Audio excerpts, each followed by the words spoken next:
You're listening to the Money Mike Syndicated Radio Podcast. How we doing? You got Caitlin Clark effect. You got Caitlin Clark, Lisa Bluder. You got Dawn Staley, MiLaysia Fulwiley. Man, oh man, you guys hang tight. We're going to let this one rip, and I'm going to tell you how the Caitlin Clark effect has changed college basketball, revolutionized it, and put it in a different perspective. And let's get right to the point. You know, the NCAA coaches think they matter. They don't matter anymore. So I'm going to tell you this. The same way it happened with Nick Saban, it's going to happen with Dawn, okay? Because now the coaches don't matter, right? And here's what you want to do, and here's the problem, all right? Here's the problem. You got Lisa Bluder, Caitlin Clark, revolutionized the game. The Caitlin Clark effect is exciting. I told you guys this deal about point guards, right? You're going to see the national media pick up on this really quick, right? Because point guards are the stars, right? And MiLaysia Fulwiley is a star. And what has happened here is you got a conflict of brands in NCAA women's basketball, and you're going to start seeing it because the coaches that you know, right? You got Kim Mulkey, you got Dawn Staley, right? Two powerful coaches, but they don't matter anymore. The players are getting paid to play the game. They're getting paid to entertain the fans. And here's the problem I got with Dawn, right? Because Lisa Bluder was smart enough, and why am I including Caitlin Clark in this? Because Lisa Bluder was smart enough to run a transitional offense and execute. And here's what you got, and this is where it gets a little bit separated, right? We know what Bluder did. You got MiLaysia Fulwiley. If she played in Lisa Bluder's system, she'd be rocking and rolling right now, right? She'd be rocking and rolling, and man, she'd be playing basketball all day long because that's what Dawn saw when she recruited her. Now, the Fulwiley family, that's not a small group, folks. Let me spell this out because this one here is going to hit, it's just starting to pick up, and it's going to hit the ceiling, right? Because you got about 100 people who are disappointed in Dawn. Dawn went over there, that's a hometown player. Dawn went into hometown and sat with the family and told them everything they were going to do and they were going to allow her to do. Okay, this is an old thing with the coaches. See, here's what a lot of people got to understand. Dawn is a brand. Dawn is a brand. And the way Dawn looks at it, nobody's bigger than my brand, right? So that's why Dawn is on their national TV complaining about the officials, right? But that's the wrong time to do it, Dawn. You do it after you win your second national championship or after you do it your first. You don't lose and then come back and want to say, well, we didn't get coverage. No. And so here's the riff. And I see it. I mean, I see it. It's Glory Road. This is a Glory Road. If you saw the movie Glory Road, MiLaysia Fulwiley is telling Dawn 100%, I can't play your game.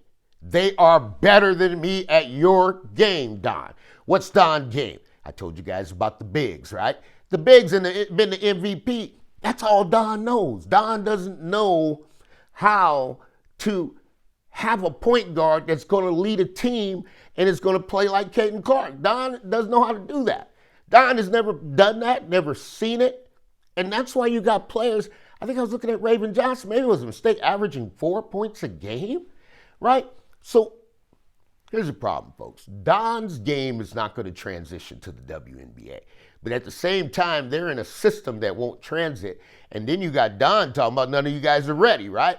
So this is the problem. And at the end of the day, folks, when you play for a national championship, can I tell you something? You don't play for the title. You play for the McDonald's All-Americans, right? And when you lose, those McDonald's All-Americans will recruit you and they're going to swing on over to the other side, right? And this is the deal. Why do I say what I'm saying? Okay? And point guards. And MiLaysia is a point guard, all right? The Fulwiley family have trained her. Now you didn't put a brakes on her.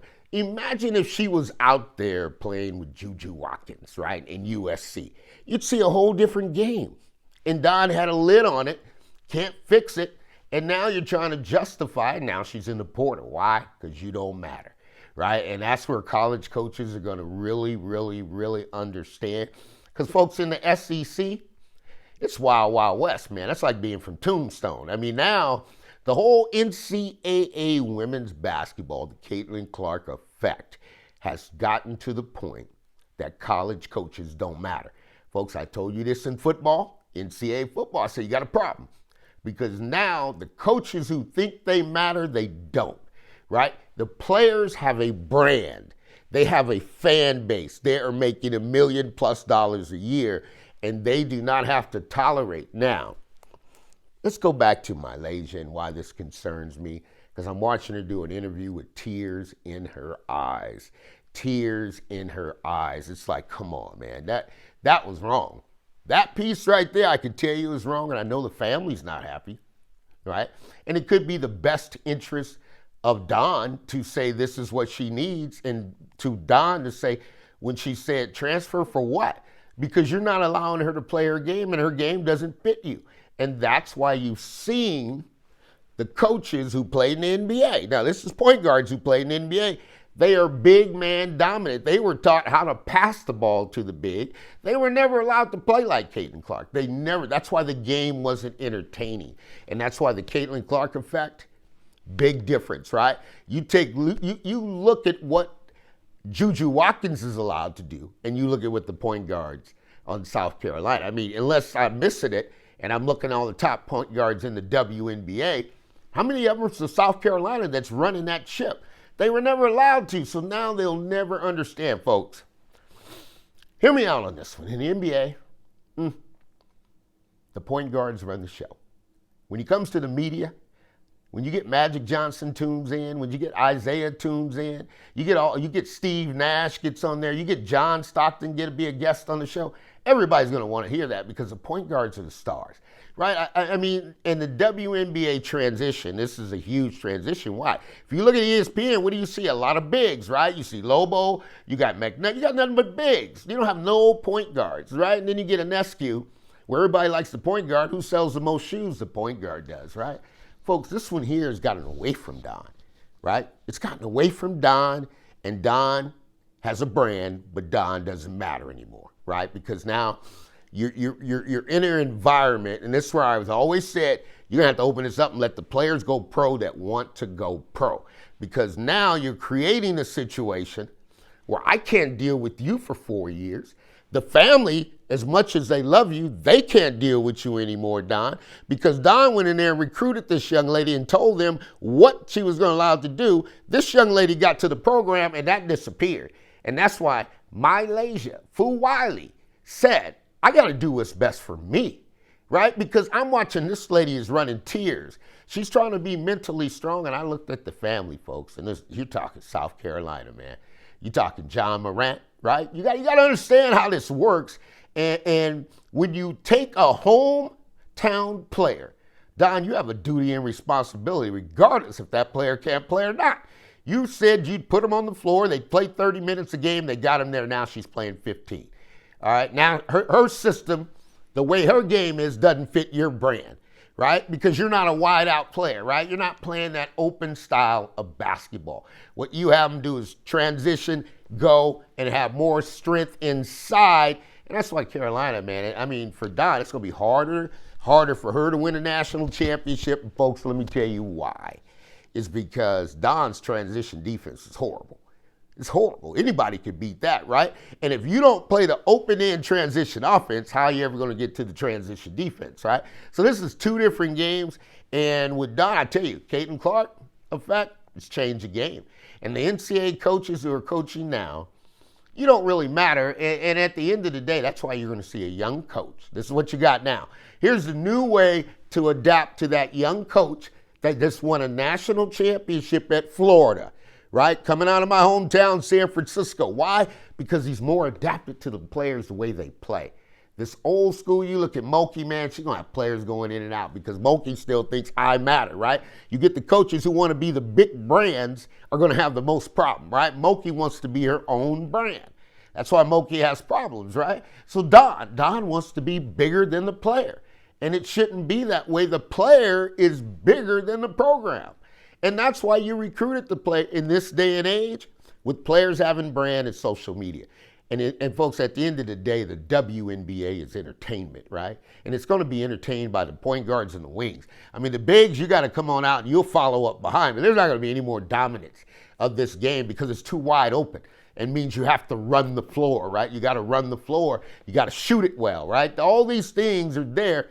And then you got Gino, right? Gino's School of Business is the best of the best, right? And that's why Gino told Dawn, give me a break, right? You got like 3 titles. Come on, man.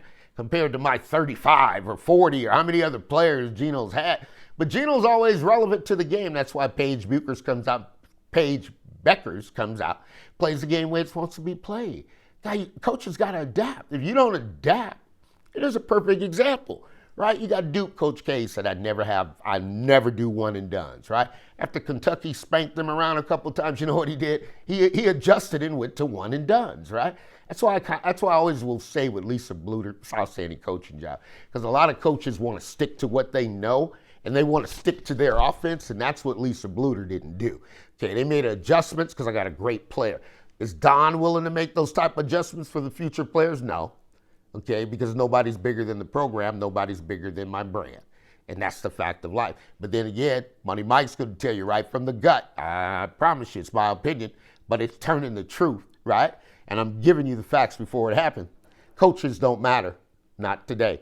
Not when you're giving NILs of $1 million, $2 million, $3 million, $5 million NILs to basketball players. That's not going to fly anymore. And that's the problem Dawn has. This is the Money Mike Syndicated Radio Podcast coming to you by Too Hot Media Group. We are getting it done, having fun.